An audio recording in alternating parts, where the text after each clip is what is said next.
trabalhos de graduação com caráter científico, como são as resenhas e os artigos que nós temos publicado, como também, cada vez mais, nós estamos trazendo o quesito gráfico, a ilustração e textos mais simples, mais leves, que complementam a nossa revista, além de entrevistas para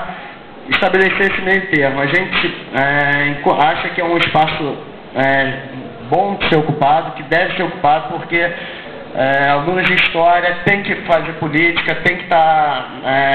tendo um posicionamento crítico da sua realidade, mas tem que haver também uma circulação, uma publicação por parte dos alunos de história que não é só da política do presente, da política estudantil, e que é do trabalho efetivamente. Então fica aqui um convite para todos que já estão aí concluindo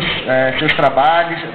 já enviarem artigos, ou quem ainda está numa fase mais inicial do curso, enviar uma resenha de qualquer livro que leu, que gostou, que teve que fazer um trabalho para a faculdade. Nós temos o maior prazer em publicar, não cobramos nada por isso, a distribuição também é gratuita, agora estamos distribuindo